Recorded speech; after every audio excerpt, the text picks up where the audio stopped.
What is going on, folks? It is Dr. Remy LeBeau, and I'm coming at you once again from the X Layer to provide you my deep and insightful thoughts into the latest episode of Loki. Loki, episode 2 of this potentially one season miniseries aired last night. It dropped on Disney Plus, and intriguing, very intriguing. I'm intrigued.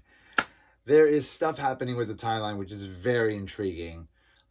What happened at the end of this episode was strange, because those charges are meant to obliterate a branch timeline. So if this female Loki set off the charges in different points in time, creating branches in each of those points in time, in which the timeline is being reset, what is it being reset to?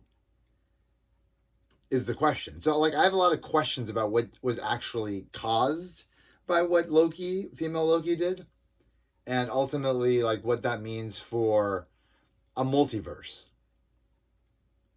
Because if this show is going to ultimately result in this crazy, just multi-branching multiverse thing, establishing why there was only one timeline before and now there are going to be many, then cool.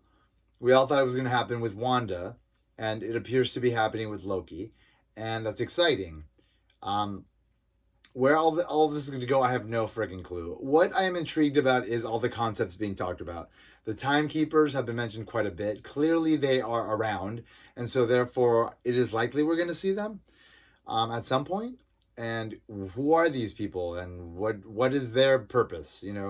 There was that whole sort of interaction with Loki and the time variance dude, where Loki was saying that there's a difference between me and children, and that is that I know that good people are not always good and bad people are not always bad. So therefore, this other Loki, ostensibly seems bad, but maybe there's something more to her.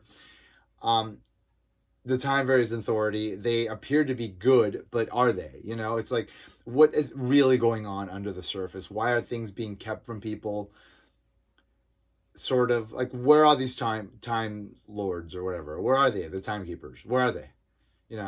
There's sort of a subtle kind of uneasiness about the whole Time Variance Authority. There's something that's definitely not 100% kosher in the time variance. There's something going on, and that's definitely going to unravel. And clearly, Loki wants to fuck with the Time Variance Authority, and now female Loki, it appears, also wants to fuck with them, but in a different way. She wants to create just chaos in the timeline.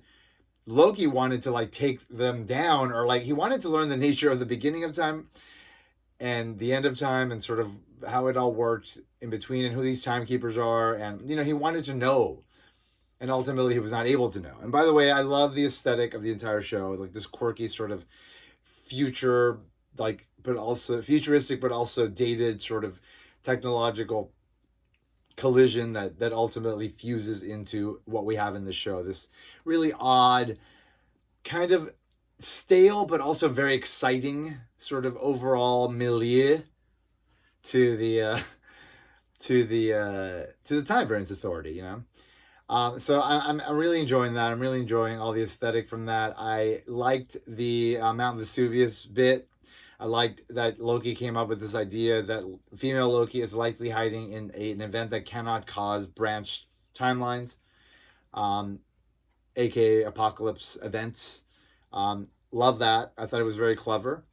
I thought the whole sequence at this Walmart-esque futuristic place was really well shot. Everything was really well shot. I mean, all the scenes inside the Time Variance Authority looked freaking great. That background of those infinite layers of just offices of people just doing things, great. It's very believable. It all works in terms of the world that they are selling us. I buy it. They're sparing no expense on it. Looks great. Even the Renaissance Fair, it looked great. Everybody's exactly as they should be. It's not a couple of people.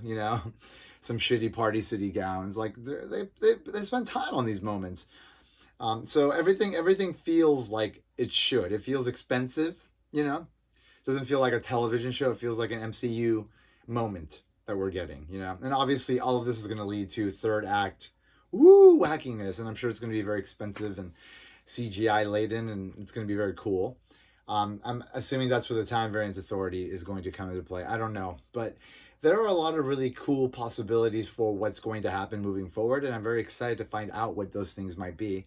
Um, Beyond that, I know that the female Loki is a comic book based character, and thus there are elements to that. I like the idea that Loki and female Loki are now together, and what that could possibly mean for everybody, humanity, reality. I mean, who knows? Loki found out about Asgard and didn't really care about it. Perfect, consistent with who he is. But is he going to try to do something to maybe stop himself from dying at Thanos' hand? I don't think so. That would be a big stretch. But clearly he has his own machinations in place. But now this other Loki, who was like, this isn't about you, is basically establishing like it's all about her and her machinations and what she wants. And so that is what we're going to find out. The sort of the truth behind, I would assume, in the next episode. We're in the second act now, so this is the first act sort of break where the inciting incident occurs, right? And this is the time stream. Now that we understand all the rules of the world and who the players are, the time stream is now branching off in places that it shouldn't. So now we're in Act 2, where we're trying to figure out what are we going to do with this? Like, how are we going to resolve this? What's the nature of this? On top of, you know, sort of the motivations of the people that are behind it. Loki, and then now Loki. And then the third act is up in the air. And now people are talking about Kang. So Kang the Conqueror is a Marvel villain. He is I believe, a future descendant of Doctor Doom. Like, he's a future descendant of him who is a time traveler. And so Kang is supposed to show up in Ant-Man Quantumania, which is coming up like in the next year or two. People are speculating that he is somehow involved here. One of the timekeepers, the middle one, looks like the dude that was cast to be, I think, Majors, something Majors. The dude that was in Lovecraft Country. He was cast to be Kang. And the dude in the middle of the timekeepers looks like Kang. So the question is Kang involved? Is Kang going to show up? The answer, I have no freaking clue. But Kang exists.